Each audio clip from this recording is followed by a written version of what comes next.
adverse to this freedom and law image at the moment. But I think that when community coalesces around the felt need to express community values, then the paradigm shift will be very close to happening. Now, when will that happen?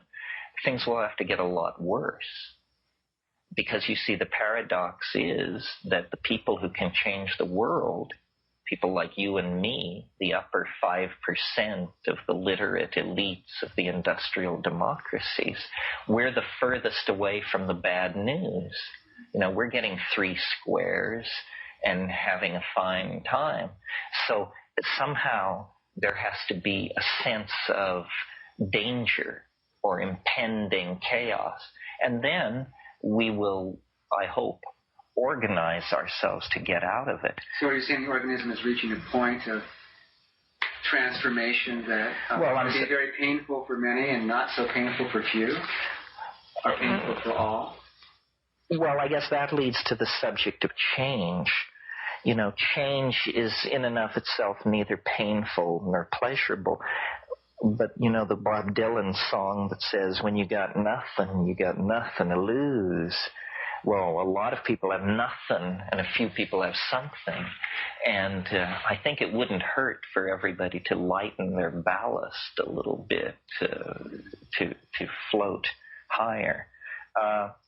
So these ideas have a lot of implications. A paradigm touches everything, and it begins very deeply. But I think that my, fractal mathematics, chaos theory, complexity theory, my own stuff with the time wave, all of this is going to, in a sense, erase much of the mystery about the future.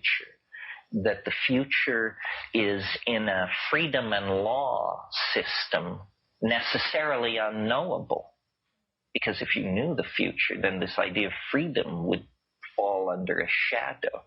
But if you replace freedom with the idea of novelty, and see then that no matter how unique a situation is, it was somehow preceded, announced, anticipated by earlier situations, then the anxiety that is built in to the freedom and law formulation disappears.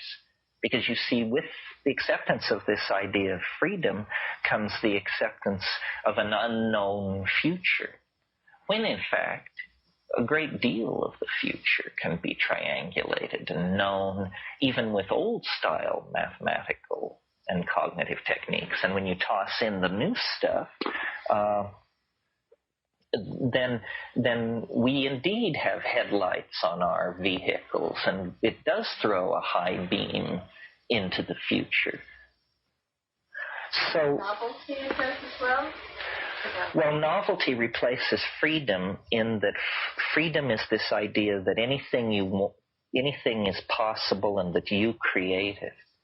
And novelty is the idea that sometimes interesting things are possible and you are more like the gifted recipient. It embeds you more. Freedom is a fairly alienating concept. This is what modern existentialism understood. That woman, can't remember her name, Margaret Greene, who wrote that book, Dreadful Freedom, talks about how, once you embrace freedom, a great deal of supportive structure fell away, which the existentialists embraced as a necessary confrontation with man's situation in the cosmos. But I think they were pessimistic. Sartre's ultimate formulation of all this was, he said, nature is mute. Well, nature is not mute. That's ridiculous. How could somebody get so tweaked around as to hold that position? I don't believe it.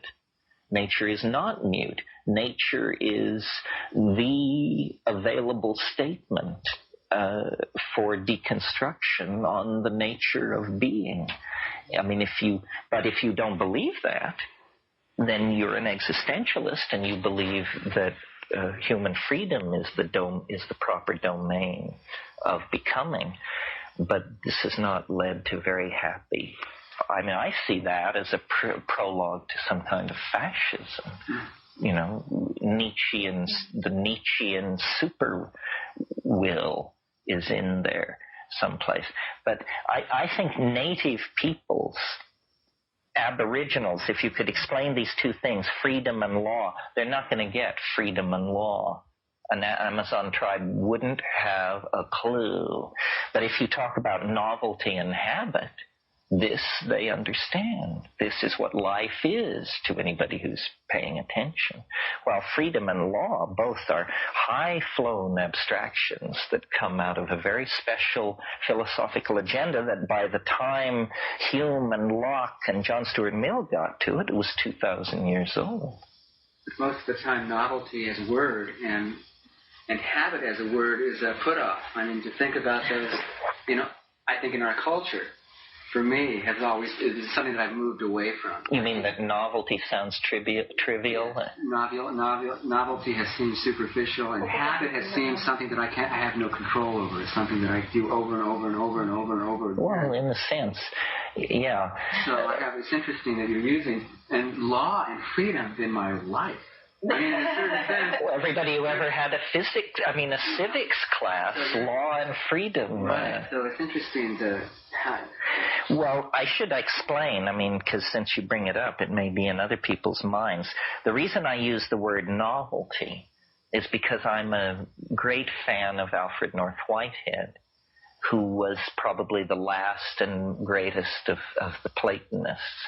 And he has a theory which is put forth in Process and Reality, which is his life's work, magnum opus, in which novelty is the word he wants to use, because he says, you know, there is out of the background of what has been emerges the unique. And he, as I felt that what we call nature is a habit, a novelty-conserving engine, that what nature glories in is novelty. You know, the pattern on the butterfly's wing, the color of the polyp, the molecular species of the synapse, the chemical dynamics at the heart of a star, that somehow nature is. Originally, I called the counterpoise of novelty, logically, I think, entropy, which is a familiar concept in physics, well understood mathematically. But Rupert convinced me that habit was a much more applicable idea. And novelty is easy to understand but hard to define. It's like the word complexity, another word very easy to understand, very hard to define. I mean, whole conferences are held on what is complexity, and people leave in fury, not speaking to each other. But intuitively, we grasp what this means. Sometimes for novelty, I've used the phrase density of connection, because I think that, you know, like the arborization of the nervous system in the human brain or in the vascular system of a plant, that as many points as can be made cotangential to each other defines the complexity of a system. But it's basically and ultimately an intuitive and poetic concept, which is probably as it should be.